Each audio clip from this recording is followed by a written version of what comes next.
Hello everyone, my name is Jason Chacon, and in this video I will analyze a Java program that performs large number multiplication. The goal of this presentation is to review the correctness of the code, analyze its algorithmic complexity, walk through its execution with an example, and propose modification and handle negative. At the end of this video, you will have a clear understanding of how this code works and how we can improve. Now, I will share my screen so we can analyze the code together. Let's begin. Here is our code, our Java program. But in this moment, we are going to main in the line 41 and 42. But the trouble is here, multiply. But in these lines, include -1 as a sign indicator. But multiply doesn't have logic to handle negative numbers. And the other problem is here in the line 17. And why? Because the code here treats number 1 and number 2, but contains integer values, but no individual characters. Okay, that is the second problem. But it's necessary to fix. The code should implicitly handle signs and improve the way numbers are processed. Now we are going to continue with method. I implemented another main with bare lines. Okay, in first instance we are going to check about this line and what is this line. This line determines the sign of the result. And why? Because this is sort, and to check if only one is negative. In another line is there's two lines, because these lines convert but arise to absolute values. Okay, and in the another improve is in the line 81. And why? Because the result is negative, and so this print the sign. Okay, and that is the verb to fix this, because this method improve when you have negative numbers with that lines, and this and another two, and with this if. Okay, in this step we are going to check about algorithmic complexity, explaining step-by-step computational code of the algorithm used in this code. In the front of these lines we are going to put the number of the cost, and the first line is the line 11. Its cost is 2, this another is 2, but why 2? Okay, is equals this equals is number is 1, added to equals initialization. Okay, that is 2. In the next line its cost is 3. In this another the first time that you enter to for loop, its cost in this occasion is number 3. Why 3? Because we have an operation here. Its cost is number 1 and equals is 2, and initialization is 3. This number is here. And the next cost is comparison. Its cost is 0.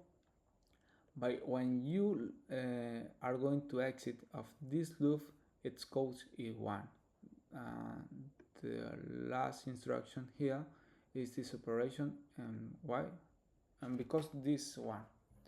Okay, now when you enter the loop, we are going to have a sum. That sum start in n minus 1 to 0. Okay, that is our sum. In this case we are going to enter the next loop is this loop for loop, and its cost here is the same. Okay, we have an operation here and equals initialization, its cost is 3. Okay. Okay, we have our 3 here, and the next we have a comparison is number 1, and we examine when we are going to x of this loop, its code is number 1 and this number is here. Okay, adding to the next sum. Okay, and the sum in this operation is this number 3. Okay, let me change. Okay, it's number 3 here, and the next is number 1. Why number 1 is because you have a comparison here. Okay, and next, okay, we are going to add this number 5, and after number 3, and this other 4, and this other 2. Okay, now sir, 4. Okay, this line is the same initialization. Okay, and equals is its code is 2, and we have another loop here. In this loop, its code initially this line is 4, and this another line, its code is 4. But where we are going to enter our while loop, its code is 4, and the 4 is for this line. Okay, and for this line, and another 4 by xing this this loop. Okay, we are going to continue in this line 34. Okay, its code, we have an operation here. Its code is number 1, entry here is 2 equals 4, initialization 5. Okay, we are going to check again. Okay, we have an operation here, is number 1. Okay, the next operation is equals is 2, and the next operation is initialization. Okay, is 3. I was wrong. Okay, in this case we are going to enter another for loop. Its code and first instance in this case is only 2 because it's I equals 0 and its code is 2, and the next added and the next add is okay, this comparison is number 1. In this another one is when we are going to exit of this loop and the last comparison. Okay, now we are going to enter in the sum. The sum is start in I equals 0. Why? Because here I equals 0 to this result, but in this case we are going to talk at this like n to reduce our instruction here. Okay, this is this one. Okay, continue. Okay, when we are going to enter our this for, and the first operation is a comparison is number 1, and the next we have okay, let me check here. We have an operation here, is a sum. Okay, is an operation. This is number 1 and equals number 2. Okay, is 2.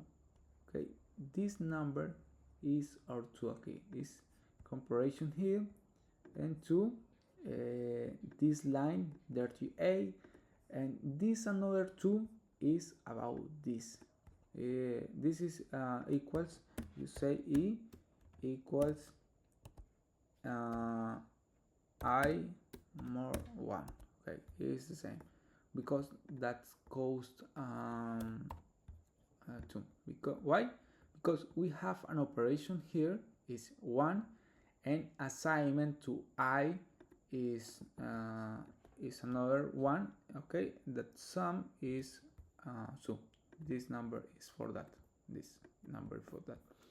Okay, continue. In this case result return is 1, and quickly we are going to check. Okay, we're going to check our main. In this case is 2, this is another 2, and this case okay is the same 2. This is k because in this case is k because we don't know what is cause of this function. Okay, we are going to enter another for loop.